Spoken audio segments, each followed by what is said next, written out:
Hi, I'm Michael Hartman. I'm Naomi Liu. And I'm Mike Rizzo. And this is OpsCast, a podcast for marketing ops pros and RevOps pros. Created by the Mo Pros, the #1 community for marketing operations professionals. Tune in to each episode as we chat with real professionals to help elevate you in your marketing operations career. Hello, everyone. Welcome to another episode of OpsCast, brought to you by marketingops.com, powered by the Mo Pros out there. I'm your host, Michael Hartman, joined today by, just our guest, who we'll get to. Joining me today is Deirdre Mahon. Deirdre is currently a product marketing and growth advisor with Superset, advising their portfolio companies. She is a full-stack marketing leader with hands-on experience across growth startups and public companies, particularly strong at executing against strategy and driving the tactics to exceed goals. She has been instrumental in the creation of new market category segments, including observability, real-time data movement, cloud consumption analytics, and big data. And as she said, this is not me making this up. She said this. She's probably been acquired 5 times. So, Deirdre, thank you for joining us today. Thank you for having me, and lovely to be with you, Michael. Yeah. Well, we were enjoying a nice chat about rugby before this, so we better get back to business. So, for our listeners, we're gonna talk a little bit about a number of different things, but really, it's going to be centered around the idea that AI needs HI, human intelligence, and we'll get to there in a bit. But so, Deirdre, during your career, you have worked a lot, mostly in marketing leadership roles at early stage companies, some larger companies. And you've worked closely with ops professionals to stand up that part of the marketing function. So, I think it would be useful for our listeners before we get into the main topic to kind of get your perspective as a marketing leader on what you see as, what is a benchmark kind of marketing operations function compared to others. What do you look for in those roles? Yes, and by that question, I'm assuming, Michael, you're talking about what is a good starting out marketing operations look like from a human side and otherwise, right? Yeah, I mean, I think you could take it wherever you want, but yeah, okay. I'm thinking about, I think there's going to be probably 2 main categories, right? One is starting it from scratch, which I think some people get to do, most don't. And if they do it, then they're juggling everything. Yep. And then maybe a little bit of overtime, and then others who are probably in sort of a role similar to mine, or very often, even if I was starting something, it was partially in progress, or I inherited something that was already in place and then had to optimize it. Yeah. Okay. Makes sense. And thank you for the introduction. Yes. Having been at numerous different startups, mostly post Series A, and you're right. Sometimes, somebody else, and they could be a sales or some go-to-market human, has at least got HubSpot licensed. But I mean, that's just the very sort of minimal viable.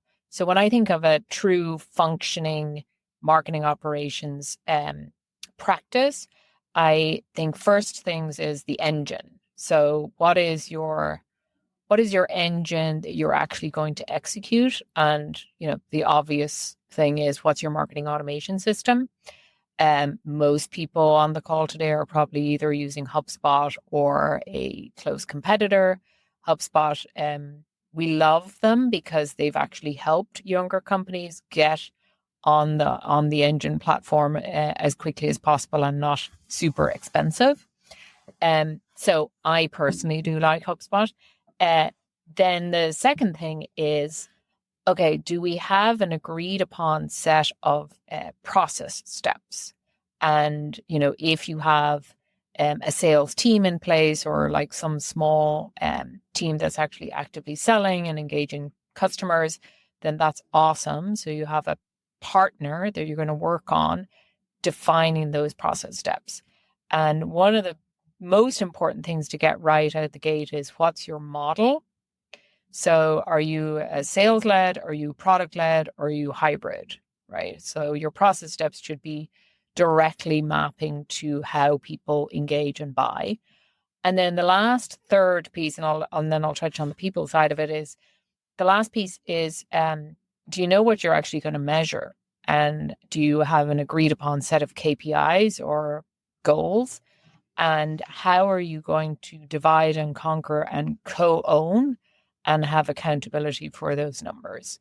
So that's where hopefully you're going to sit down with your sales leader and your person in finance, based on the model, figure out what those numbers look like. Okay. I was gonna ask you if you meant goals and metrics for the marketing ops team, for marketing, or for the organization, or maybe the revenue engine, if you will. But I think by what you just said there, it answered it, that it's really more for either all marketing or all of the marketing sales functions. Yeah.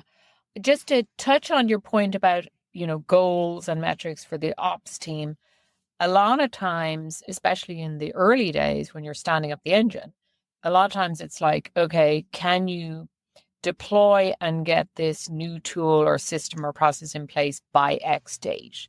And you train and enable other people on the team to be comfortable and proficient with using it. And also, you immediately, as soon as you're buying any tech system, you're immediately on budget topic. So as a team, have we carved out enough budget to do all of that system engine and tracking stuff? And sometimes that's like, it's third level of importance, because oftentimes people are thinking like, how are we going to put money into campaigns and programs so we can get the word out and start campaigning and, outbounding? And you forget, don't we need some budget for the tools and the process steps and the onboarding? And I will say, from a people side, when you're young and you have a very small team, and there's maybe 2 people doing this who have other jobs as well, by the way, that you often are like a little drowning, even though a lot of times, sadly, the rest of the organization is going, you're just building process and engine. When are you going to actually do some marketing, right? So you really have to sort of strike that balance. And I highly recommend all the listeners to invest early in the engine, because you don't want to be going back and fixing it later. Get the foundation right. And then from a people standpoint, pull in some specialty contractors that can, be a catalyst and fast forward. Just make sure that you pick the right people. You don't want to break your budget, but it does tremendously help if you have a younger, newer team that doesn't know all the moving parts to all the tech. Just curious, going back to the people, especially as starting up a new function, would you look for someone who's a little more of a generalist and maybe not an expert in, say, a marketing automation platform per se, but has the skills to do it? Or do you look for, I need the person who's an expert in, just use HubSpot as an example, since you brought it up, but the expert in HubSpot who has potential to be able to do the other things and support the marketing teams and be able to be an advisor to those teams? Yes. Good question.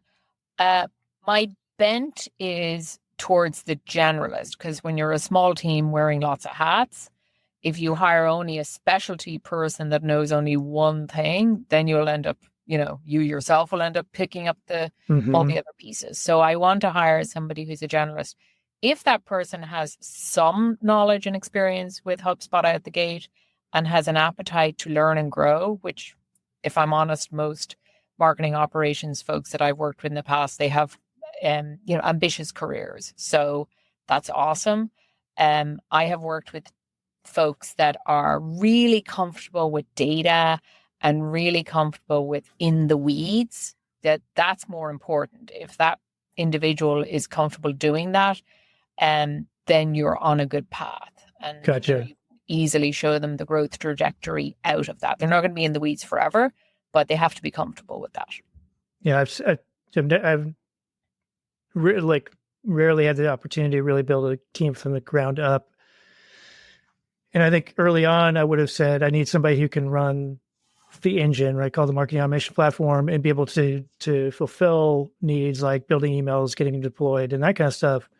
And then after that, I would probably want someone who can take some of that, split it up a little bit. But I think I've gotten to the point where I'm glad you brought up the analytics piece, because I think I've shifted a little bit, that I think a second hire would need to, I'd want somebody who really could understand data analytics and help us get insights. Cause I think there's a lot of potential leverage from that you don't get if all you're doing is executing on campaigns. And not to say those aren't important, but at least up until recently, and we've had some interesting conversations with guests and vendors and stuff like that. But that reporting analytics piece is such a unique, I don't think there's a deep enough skill set in the pool of talent out there, nor do I think it can be just built on top of reporting tools, right? I think there's an effort that's required to do it well. So it's interesting that you bring that up to that as well. So that's just, because I do think it's a really, really valuable one that's underappreciated by other marketing leaders I've run into. Yeah, 100%. The reality is that marketing has a ton of data, right? Our systems are naturally gathering it all.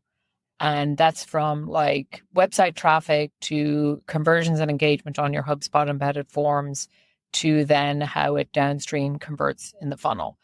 And first of all, you have to know the process and the model. And then you have to start collecting the data and start having some benchmark or baseline. And only then can you figure out where gaps are or stuckness or like without having exposure to the data and a comfort around how to even read and deduce from the data, then you really can't move forward. So, and that's number one. And number two, like the marketing team has to get really comfortable with that. And then you have to be able to sort of translate that to other parts of the business so they understand. Because if you drown them with too much information, too much data, they'll just glaze over. Yeah. So you have to pull back and say, okay, here's the most important things, sales leader or CEO. So getting really comfortable with data and understanding it is critical, in my opinion. Yeah. Well, and I like the second part of translating or the storytelling part of it, like exactly doing the analytics. All right. So you asked me the question as we went, asked a question back at me about like what kind of organization we're talking about. You talked a lot now about the startup world. Like, do you, in your experience with larger organizations, like what do you see that's different in those early stage kind of companies and what they're doing from a marketing ops standpoint, and those ones that are, say, medium, larger, maybe even enterprise? Yeah. So the smaller stages, like, get your MVP right, get the engine built, and then you start to execute and you start to measure. And I always think of it in a 1-2 punch way. You invest, you execute, you measure. And the shrinking of the time between those two things is critical so you can move forward. When you're further along, hopefully you know what a good sales cycle looks like. And your goal is to get it repeatable and to make sure everybody's on the same page with your understanding of here's what a repeatable looks like. And then you're probably going to be like, okay, how do we scale up? So from a marketing perspective, your operations teams are, besides all the execution that they have to do and focusing in on the things that work and measure, you're now figuring out how do I do it at scale, because it's always up and to the right growth. Yes. And so in this case, what usually happens is you actually stop being more of a generalist and you start being more of a specialty expert. So there's I've seen different ways to skin this, but sometimes you have a dedicated team that is only focused on top of funnel. Then you have another team that's focused on sort of mid funnel. And then maybe even somebody who's working really closely with product if you're more of a self-serve PLG and you're more sort of in the bottom of the funnel, which is all about usage and adoption and expansion and renewals, right? Very classic PLG. Less some customer marketing in some places would be. Exactly. Okay. Because you're further along and you have existing base and you have to keep them happy and learn from that and upsell, cross-sell, and so on. References and etc.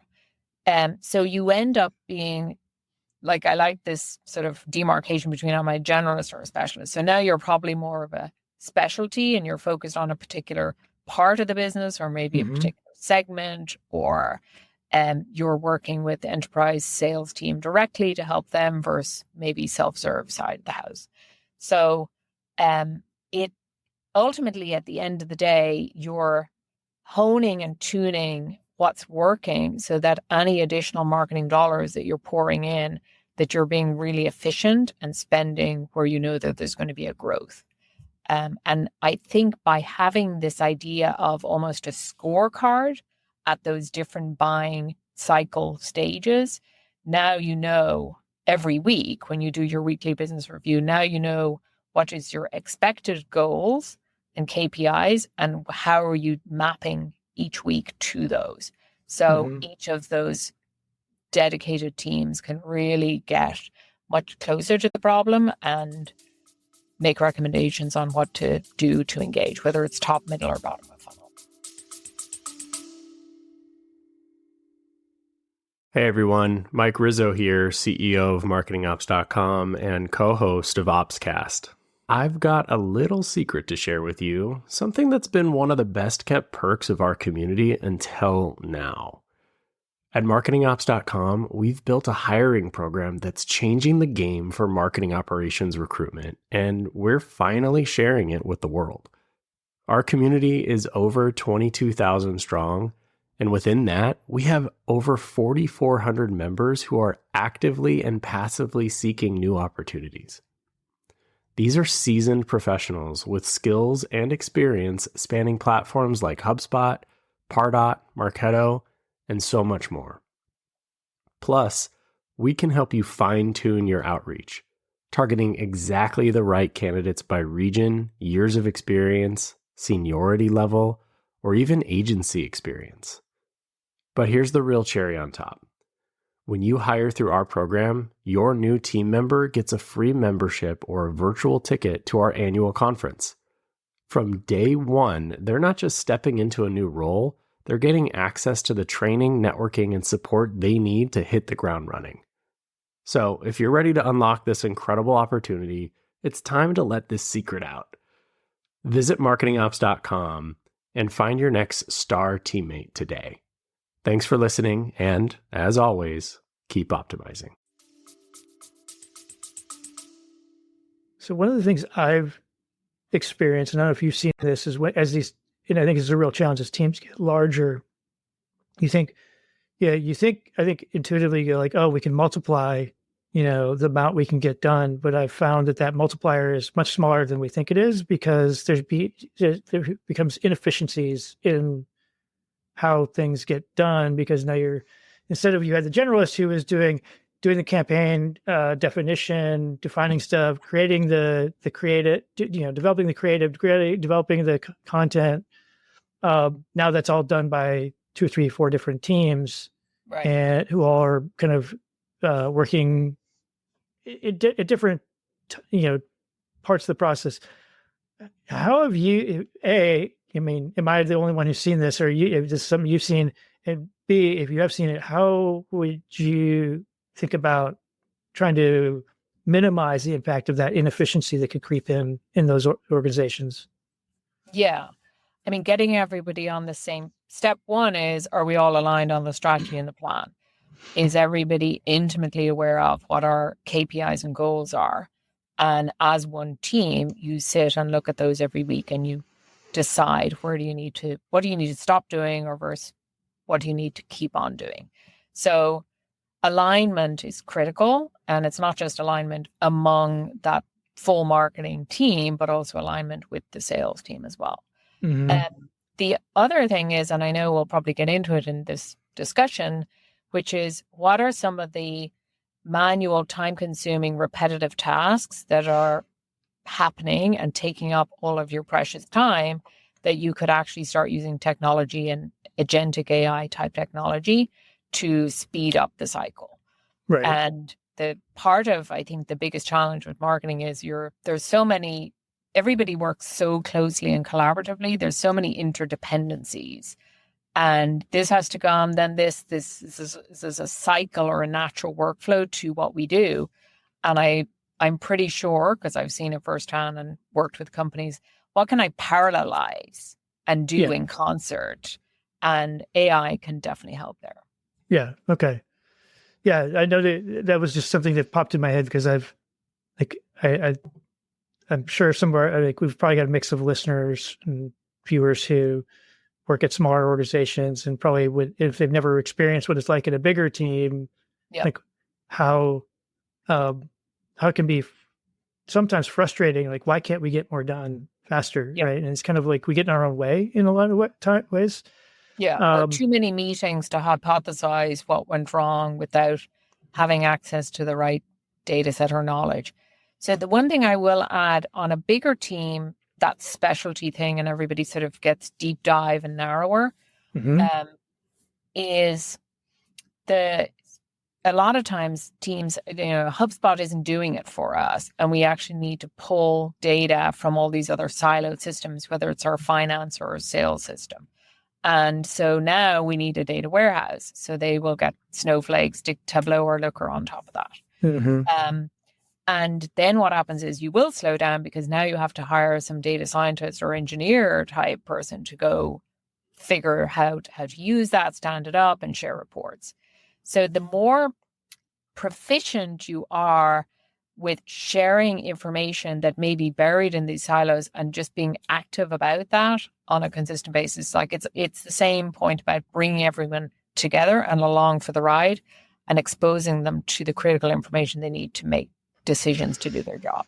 Yeah, I think in my experience, if I were to diagnose most of the scenarios where I've seen inefficient sort of across team, say campaign deployment, like development deployment, a lot of it comes down to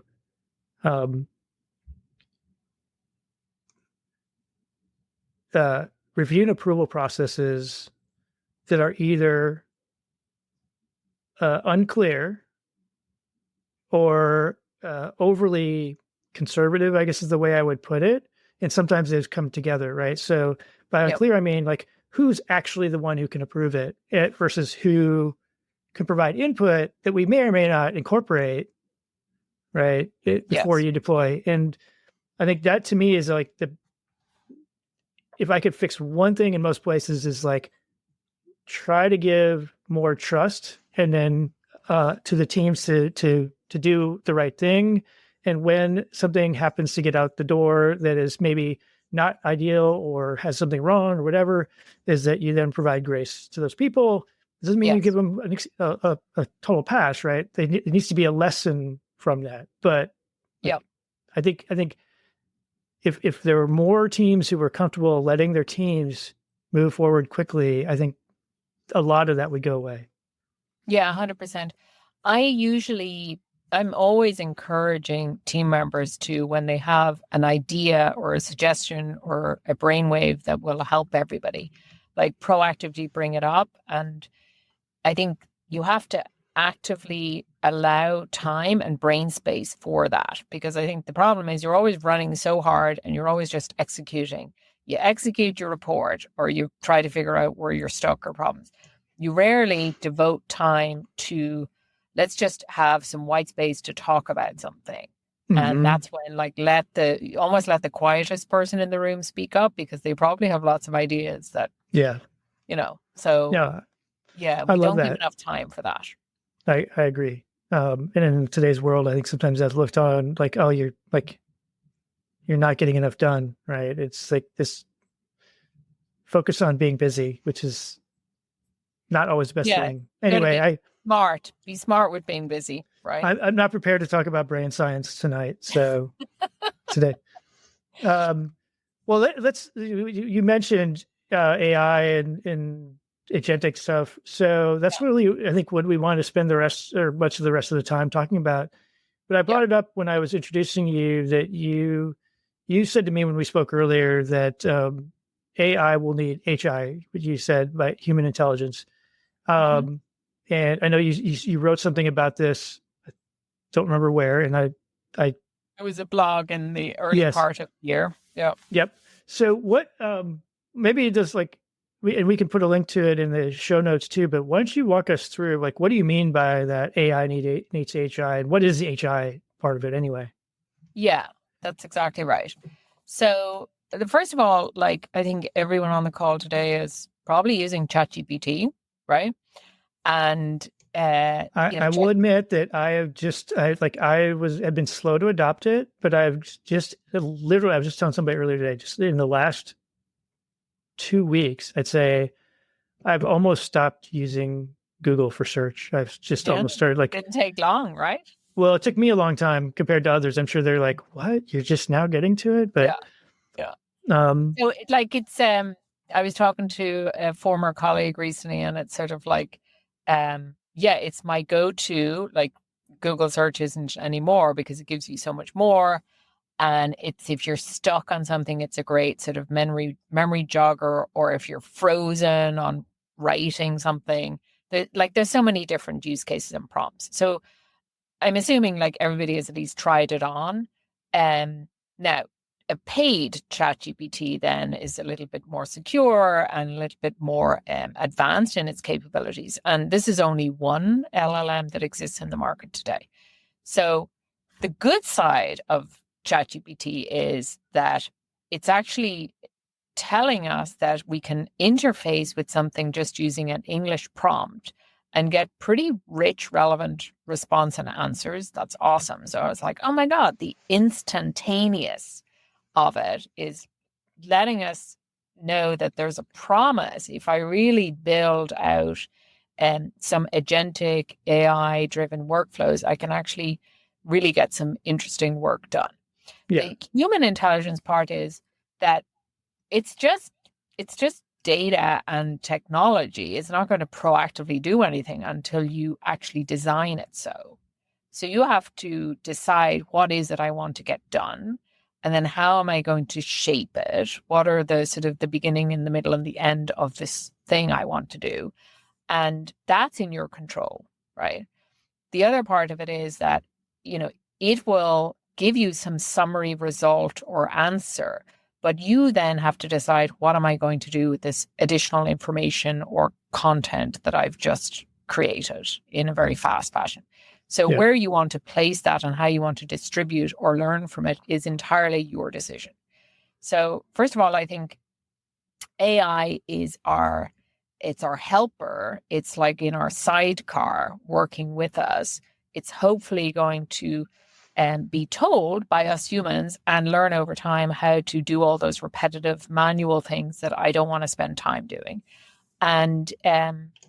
And then over time, it'll get more sort of sophisticated and by its nature get sort of comfortable with your use case. Like Claude is very good at that. And it will learn your voice and your tone when you start producing content with that. That's just an example of one way.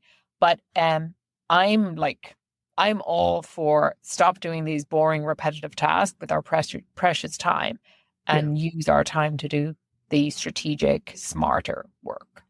Yeah, I feel like, and I've had the same conversation with other people. I feel like this will, it may completely replace certain jobs, but I believe that in most cases it won't completely replace them. It will change the nature of the jobs because, to your point, right, much of what has become repetitive and annoying. I mean, I just give a small case for me. Like I've used it a lot recently where I get, say, a bunch of copy or text that has a bunch of email addresses in it, but they're all over, right? They're not in a structured way. I literally just put it into a LLM thing and said, I'm going to give you a bunch of text. It has a bunch of email addresses. Give me the email addresses, comma separated. And it has worked. Beautiful. Yeah. And that would take probably hours to do and I'd probably still have mistakes. Yeah. Or you're like, oh, what was that thing in the pivot table and the formula that I have to do in the sheet? And then annoying. And then you're double checking your work. Yeah. It's annoying. So like I'm now like convinced, like this is, if it can eliminate that kind of crap from my day to day and beautiful, where I've used it now, has been, I've got sort of an amorphous kind of problem I'm trying to solve. Or say I'm trying to organize a meeting that is say a workshop, and I'll say like, I might, I've gotten to the point of like, I'm going to be doing this workshop. This is what we're going to be covering. Right? Can you give me an outline of what we how we should organize it? Love it. Was it great? No. Was it something that was a starting point. Yeah. And it got me started. And that was the hardest part, was just getting started. Totally. Yeah. I love it for that. I'm currently using a copy editing writing tool, AI tool or program. It's called Copy Compass, and it's part of a platform that's provided by Markov. And it does exactly that. I can either upload something that I might have written in Google Doc, or I can give it a prompt, and then I can say, like, outline a long form article or blog, and then it'll create it for me in a formatted way. And then I can start writing, but I can highlight text and I can say, dive deeper, explain more, make this assertive, or actually cite and do references and cross-linking. It'll do spell check, plagiarism, style, does all of the above in one simple platform. It's amazing. That's one example, right? That's amazing. It blows me away. Yeah, it's awesome. Like, I actually enjoy writing myself. So that is back to the point about, like, this is like getting it faster produced for you and formatted and laid out and checked. Then you come in as the human and you put your personality into that and you add in. But it means you can do it so much faster. This reminded me, you're totally off subject here, but I'll bring it back. There's a movie that came out years ago called Finding Forrester. Are you familiar with that movie? Yeah, I am. Yeah. So like this idea of like starting with something else that somebody else wrote and but then making it something of your own is kind of what you're talking about. Yes, so now that's like a little hint for all those people out there listening. If you haven't seen Finding Forrester, go watch it. Right. I have to go watch it again now. But there's a lot of talk, and I think I wrote a blog on this recently, a lot of talk about, like, people are like, oh, traditional SEO is dead. And, Google has constantly changing their algorithms, and their preferences are for, like, clustering of topics, not just one keyword. So there's also things you have to keep up with as an SEO type marketer. Mm-hmm. But the beauty of having a tool like that is it's telling you, is this AI produced? Because, you will get dinged if you're putting out word salads on just trying to optimize for one keyword. So it's actually improving and making your quality better, because you can use these agentic tools to tell you, is this too AI produced or is this plagiarized? That's really interesting. There's a couple of other little repetitive task use cases I'll give, because I always like to give practical advice. Yeah, love it. Like, one example would be this. So you can, like, chat with your data, which is like unstructured data like text, or you can chat with your data that's structured. So let's say I output a CSV file from my SEMrush or Ahrefs, where I'm doing analysis on keyword research, SEO. And you can literally bring the CSV file in, start chatting with it and asking, what keywords have volume of like 1,000? Show me all. Produce it in a chart, and then you will immediately get insights and answers as to where you should focus. And that's just one little example of letting the AI do the work. And I didn't have to think of, like, oh my God, I need to go find somebody who does SQL to do some analysis or put it into some warehouse. You can literally just use a little tool that's chatting with your structured data. That's really interesting. Yeah, I dipped my toes in very little bit over the course of the last 12 months, and I've really started digging in. I'm looking. It's been interesting. The other part that I've been using is some of the custom GPTs that are. I'm cheap, so I still have the free ChatGPT. That's okay. But there's some great custom apps in there that are sort of focused on certain things that have been, so far, most have been pretty good. Yes. Other than the image generating ones, those I don't get. A little scary. A little bit. I think there's work to be done there. Yeah, no, I agree with you. I think we're all very impressed with the speed at which you can produce those things. I think it is not very authentic looking. And I actually worked at a company before that was all about visual content licensing. Mm-hmm. And the reality is that real photos and videos exist on the internet. We're all doing it every day on our phones, and we're uploading it to socials. So it's in the world online. So if you can just access that and then pull it into your campaigns, you're better off. So I mean, I did one where I was like, I needed an image for a blog post that I was doing for someone, and I said, I gave it some ideas, and it generated something that was actually, I was like, okay, that works. But then I was looking at it closer, and I was like, it's supposed to be like someone in a kind of it was a data, like a CDP related thing. So there's data and charts and stuff on the screen. It's kind of futuristic, but somewhere randomly in the middle was like a flower. And I was like, why is that there? The machine decided that it had to have a flower. I mean, it was the strangest thing. But otherwise it was great. But I'm with you. I've seen some really odd stuff come out of those image generators. Well, so you've talked about a number of scenarios here. So general, where it goes. Are there any AI tools that marketing ops listeners and viewers could be thinking about? This is how I could use AI tools to help me in my day-to-day job that are more ops focused. Yeah. So I will just say, like, there's the categorization of, like, we just bubble it up for a minute, the categorization of the things you can do with AI. So to orient yourself, like, am I actually doing some like research or market research? And it could be more on a macro, or it could be on a very micro level. So a micro level might be, I'm helping the sales team really understand these target accounts we're going after and do some enrichment and augmentation of things like industry size, public or not, geos, what's their claim or their benefit or value. So you're sort of like, as an ops person, you're really helping do a lift for that sales team. So those are like a macro level type research, or you might do something like scrape a competitor's website and put it in a summary doc so I can be really pointy about how I'm going to differentiate, right? So that's a research bucket. Then we already sort of talked about some of the content capabilities. And then from a demand gen perspective, like there's workflow steps. So you kind of touched on it earlier, which is like, I have a bunch of email addresses that I got from a show or an event, or maybe some joint campaign I did with somebody. And now I need to like parse out what's the domain of the company. Now I need to parse out what like industry segment.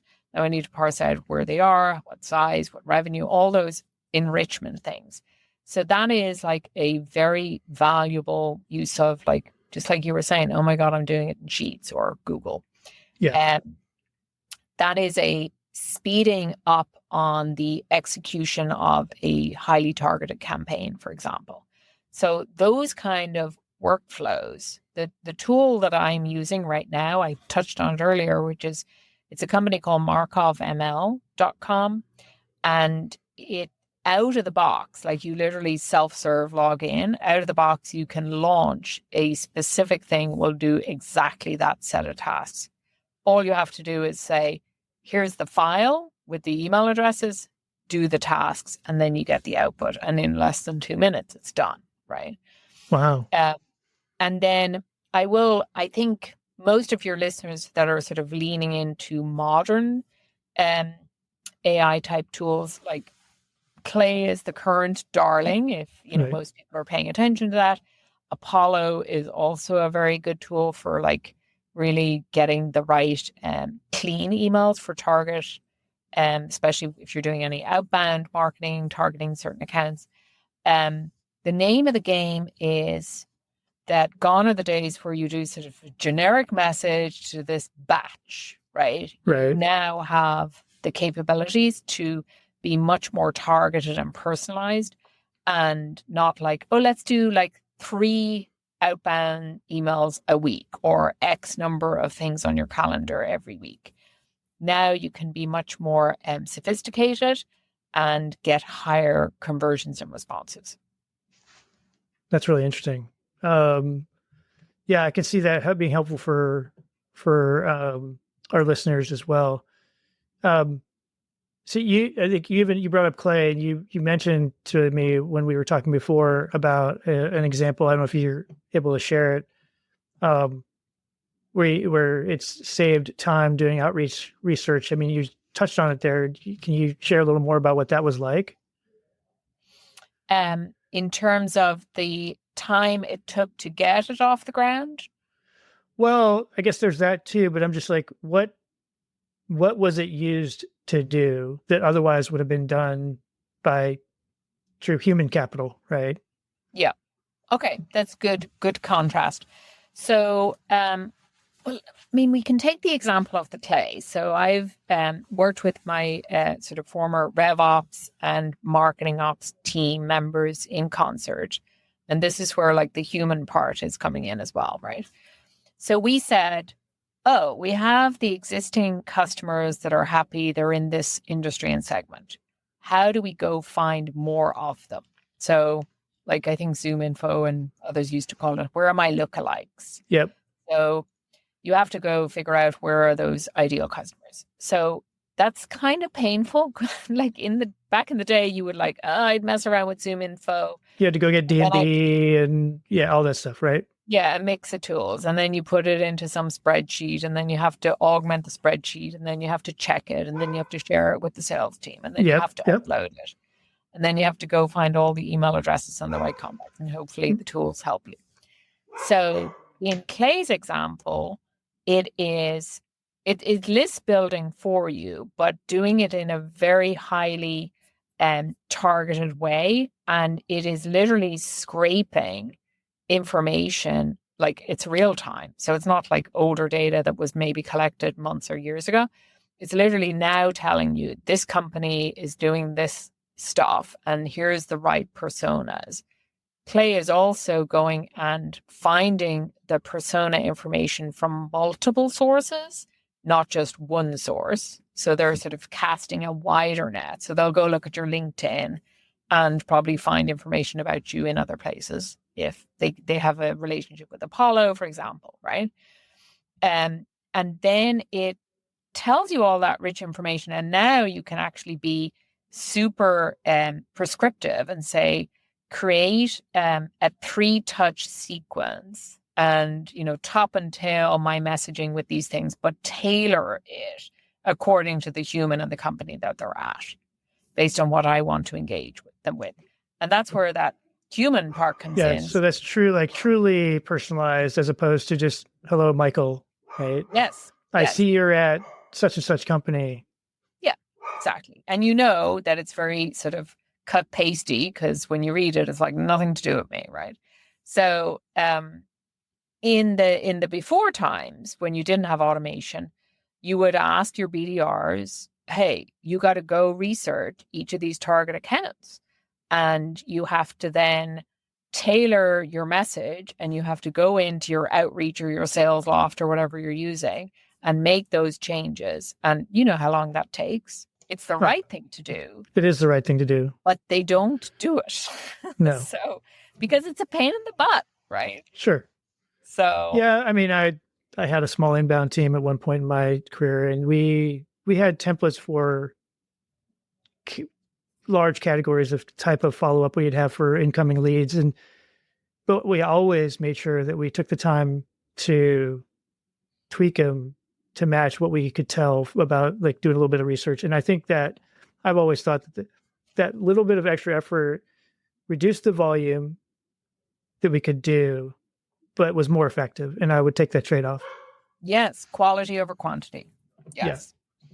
Yeah. So I think that the Clay tool is allowing you to strike that balance, right? You can scale it easily and get the right volume, but your conversion rates are still way higher. And, it takes some weeks to get this whole thing off the ground because you are shaping it, right? It's not, you have to tell it what you want it to do. And then you have to, you're not just going to send out it produced an email or message and you want to put it in LinkedIn. You got to validate it. And I'm good with that. Or put in your own little personal touch. So it definitely improves the conversions. And I think that's why people are adopting this, because it's working. And That's we great. wanted it, we just didn't have the technology that was enabling us to get there. Well, actually, I think I would argue that we did have the technology. We just didn't have the human, like we didn't have the time to take advantage of it the way we would want to. That's fair, but the technology allowed us to speed it up. Yes, totally agree with that. And I like this. I guess this is what we're talking about when I hear about agents, the AI agents and agentic stuff. That's what we're talking about, right? It's like being able to do multiple steps with a little bit of guidance on what you want the output to be. Yeah. And I mean, I'm sure you've been there where it's like you realize that the team is spending their precious time on these repetitive things and you're like, let's outsource that. And then you're like, okay, now we got to find a human that's going to do this outsourced boring work. And then we got to pay them extra. And then we got to check their work. Yeah. So it's for sure. Well, let's maybe one more thing, and then we can wrap up. So one of the things I'm bullish on and have been bullish on about potential for AI to have an impact on is actually something we talked about earlier, reporting and analytics, because I do believe it has been a very human capital intensive thing, right? It requires a lot of effort in addition to just expertise. And so I am bullish on that, be able to help really drive some great insights over time quickly, whether it's faster, be able to do more experiments or test more hypotheses, whatever it is, right? I think any of those would be beneficial. Are you seeing any of that also out there in your experience with, I know you're doing a lot of consulting these days. So what's your take on that area of AI's impact? Yeah. The biggest challenge with, and I actually had a conversation with a head of an agency today who does all ops and digital marketing. And she literally said, I am constantly I'm spending all my day reconciling data. So I call it like it's always stranded and siloed. So it lives inside Salesforce and it lives inside HubSpot. And as much as you're syncing these systems, you still have to make sure it's right. So time and time again, I would, at the end of every week or even month or quarter, I would pull data out of both my, run the business systems. And then I put it into a sheet and then I create pivots and add columns. VLOOKUPs and all that. Yep. Yeah. And then I share it with the CEO and the CFO and whoever else needs to know. And it's a pain in the butt. And then you're in there and you're actually making charts out of it and so on. So AI, your question is like, how is AI helping that? AI is I referenced it earlier in our conversation where it's like, I've got that lovely CSV file, like you can turn most of that structured data into CSV. I put it into my AI system. I chat in English, charge me XYZ, or, how many deals did we close last quarter that were higher than 150K example, right? Mm-hmm. And it will instantly produce the answer, put it in a table and pick your chart style and then output and share that. And the beautiful thing about having English chat with your structured data is, you would automatically do that in your meeting anyway. Yes. Now you can actually talk to the system to do it. And a question begets another question. I've been in so many all the time. So as soon as you ask one question, you get a nice little nugget, and then you're like, well, hang on a minute. How about this? And that's the beauty of the really pulling wisdom out of your data, right? Yeah. If you can read the data and ask the right questions, then you can really start to be informed and knowledgeable. Right. So I'm all about dive in, play with it, ask more questions. Yeah. That iterative process is how you really get the most out of it, right? But it takes time and effort and expertise. And so if we can make that faster, but this is another aside, but this is why that whole knowledge that these things, one question leads to another question, leads to another, is why when I go to someplace and I go we need to get dashboards, no, you don't. You really don't need dashboards. Start with something small. Exactly. That's good, and learn from that. If that becomes something you're going to do regularly, because you usually don't know, fine. Make that the beginnings of a dashboard. Yep. Then do the next one. but don't start with the idea of we're going to do this comprehensive dashboard. I think I've never seen one of those succeed. Exactly. And if you present a dashboard which has like 12 things on it that give you a little insight into each part, then you have to, like, if you're talking to your CFO, for example, which the board will actually ask as well, then they're just glazing over because it's too much. Yeah. Whereas like the nuggets, like I love your point about like just start with something small. And I can't tell you how many meetings I've been in, and you present what you believe they want to hear. You go to the meeting with your nice, pretty reports and, charts. And then, of course, they ask more questions. And then you're like, well, I have to get back to you on that because I didn't produce that report. And it slows everything down. Yeah. And, or maybe worse, you've got a dashboard with multiple reports that are already tough to consume, but somebody goes, that one's not right. Right. Yeah. And then that reduces the credibility of all the other ones that may be, quote, right. I mean, first off, saying it's right or wrong is, I think, it gets just a misunderstanding about what you're actually looking at. But that's a whole other podcast. Yeah. Okay. Well, now I feel like I have got a lot of catching up to do on all these AI tools and getting some of the mundane stuff out of my life. This has been great. Thank you, Deirdre, for sharing. If folks want to connect with you or learn more about what you're doing or find your blogs or whatever you're doing, what's the best way for them to do that? They can go on LinkedIn and hopefully Deirdre Mahon. It's a little tricky to spell, but we'll make sure we put a link to it somewhere along the way. Yeah, I do have a website. It's called marketingengine2.com, the number 2. Because my belief is that usually younger companies, they try it and then they're like, okay, let's do this properly, V2. And then, just being really modern about your approach. It's always a challenge. So you can check me out there or find me on LinkedIn and message me directly. Sounds good. I appreciate it. And you are because we traded messages today on the marketingops.com Slack. So you're there too, right? Absolutely. All right. Perfect. Thank you for all you do there, because I get lots of learning from that. That's great. Well, we appreciate it. Thank you. Again, thanks to all of our listeners out there for continuing to support us and sharing your ideas and topics on guests. And as always, if you want to be a guest or have a topic you want to share with us to cover, feel free to reach out to Naomi, Mike, or me, and we'd be glad to follow up with that. Until next time, bye, everybody.